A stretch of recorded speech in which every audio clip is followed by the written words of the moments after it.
Hello, hi, a very good day, ladies and gentlemen. My name is Rubini, daughter of Ravi, metric number 253314. First of all, we would like to thank our respected lecturer, Wanur Satya Sabuji, as a good guidance in our current issue course in Group B. So as a position assigned to us as a Ministry of Youth and Sports, we would like to propose certain policies and projects for the reduction of poverty and the improvement of income distribution in Malaysia. So we are here, four of us, who are going to share with you those certain policies and projects that implemented by Ministry of Sports and Youth Department.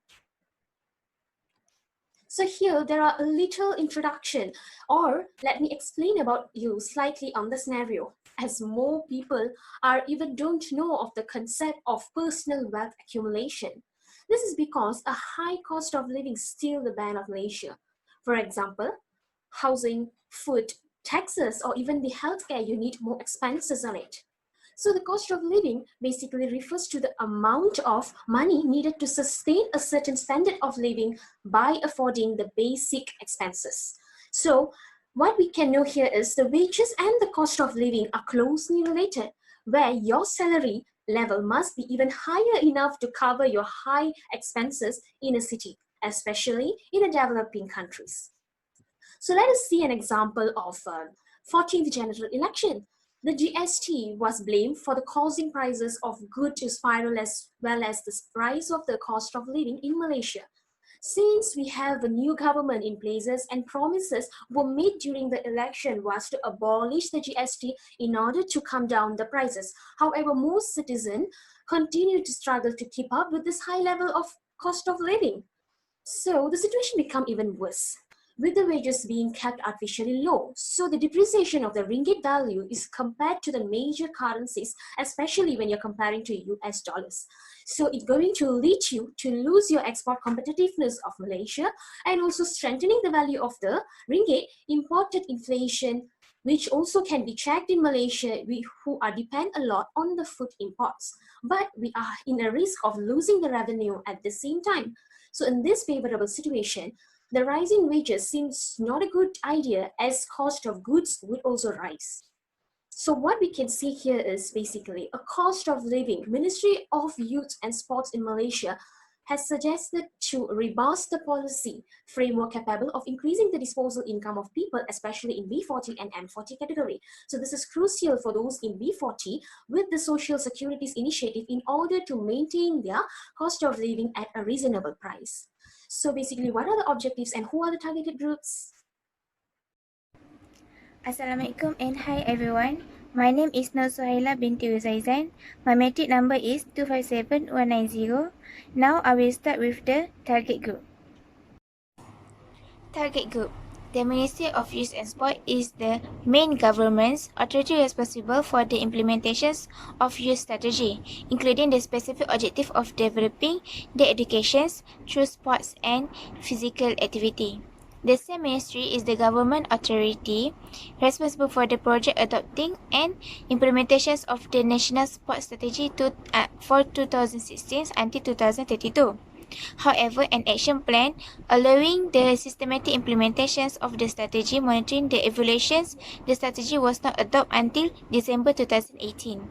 For the development and adopting of the action plan, and for the monitoring youth strategy implementation, the Ministry of Youth and Sports needs the cooperations and supports from other sectoral ministries such as education, employment, health and economy.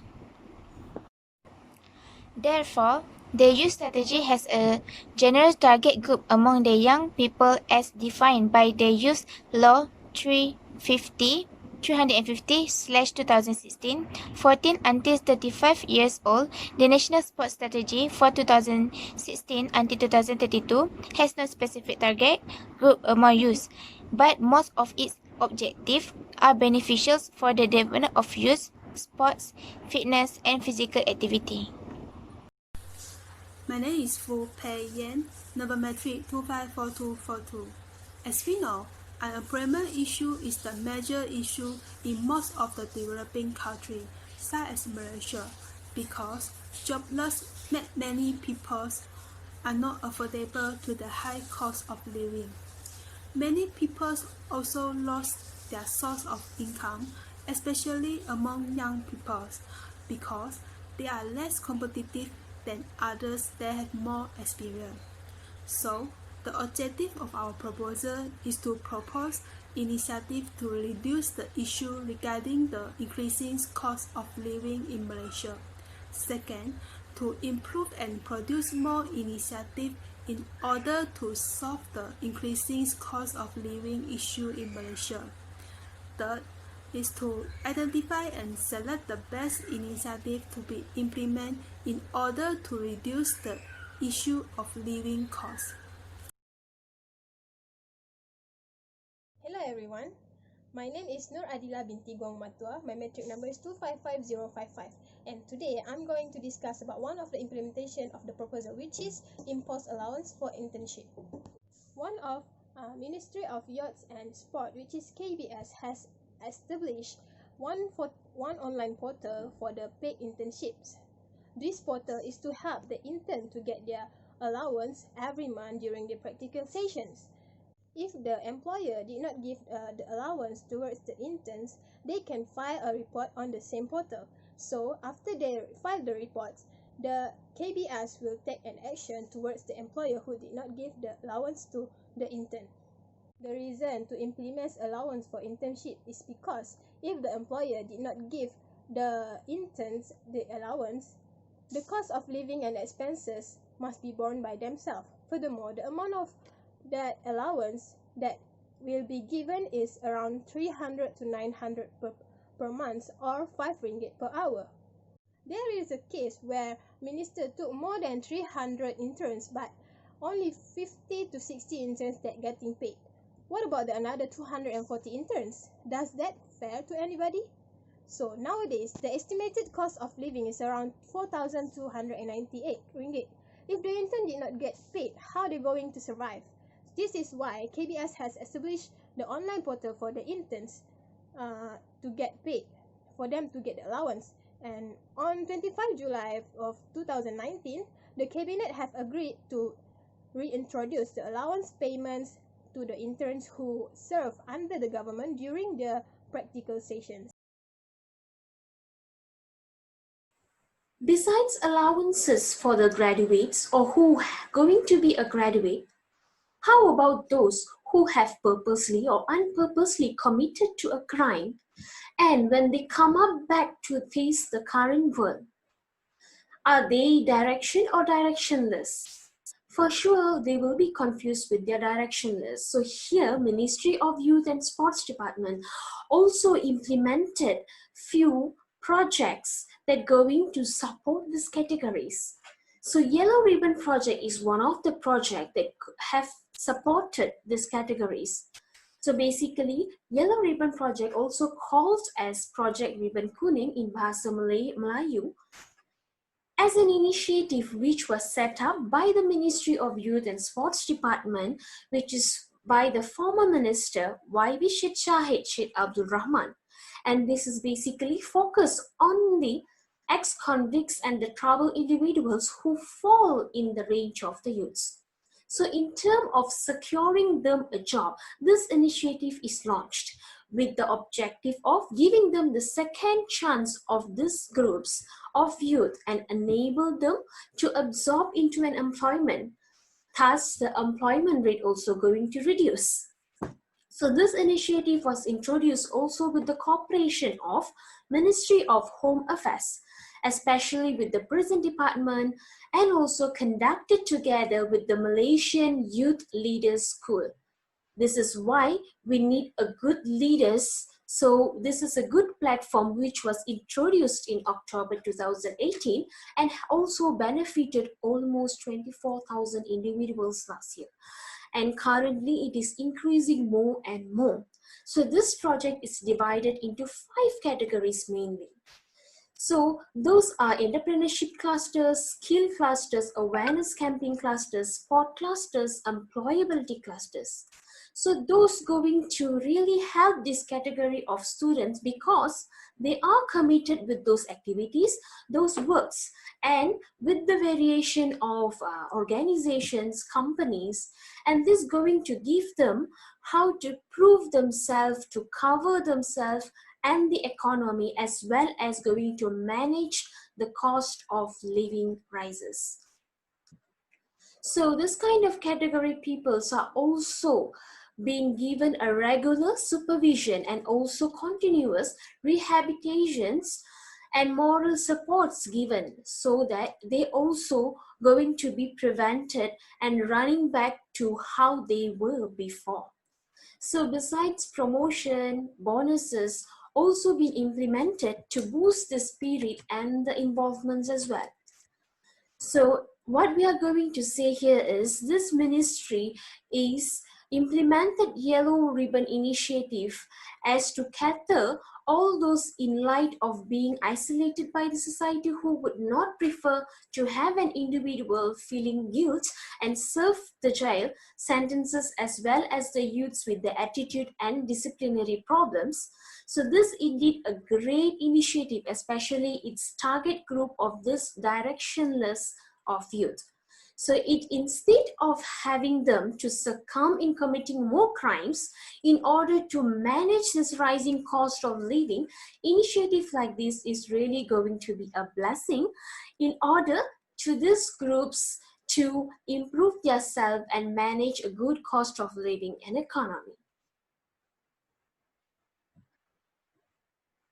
That's all from us. Thank you. That's all from me. Thank you.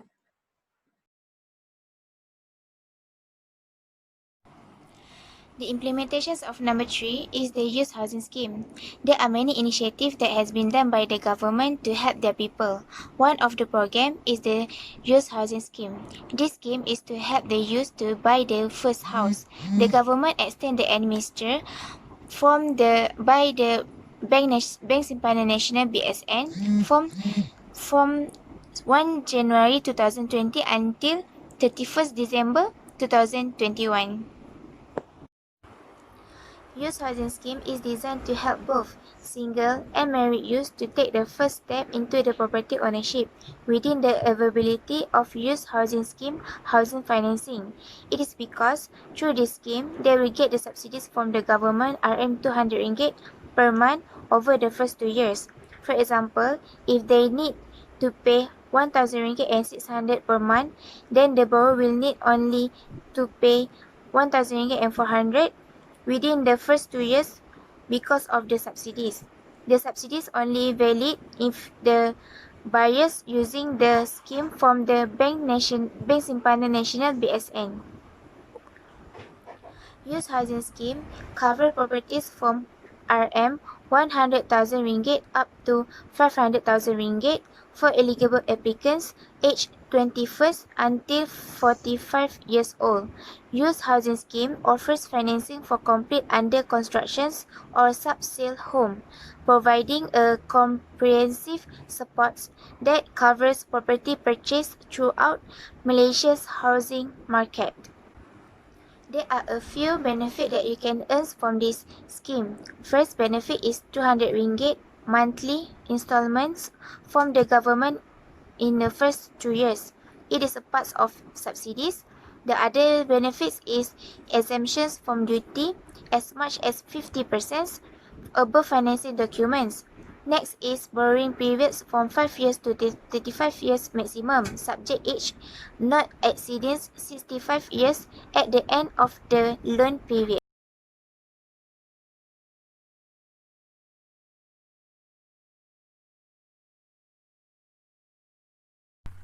Next, I need to explain a little bit about the importance of entrepreneurship. Actually, entrepreneurship is one of the main drivers of economic growth, in which it creates wealth, innovation, and technology deployment in order to reduce the cost of living among citizens. Therefore, the Malaysian government has continuously encouraged the involvement of its peoples, especially among young category.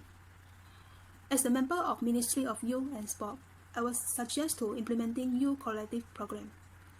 Youth Quality Program is a platform for young people to build out their talents, potential, and creativity in various aspects, such as finance, business plan preparation, marketing, and promotion. They are also serve as a way to exchange ideas and experience by each other.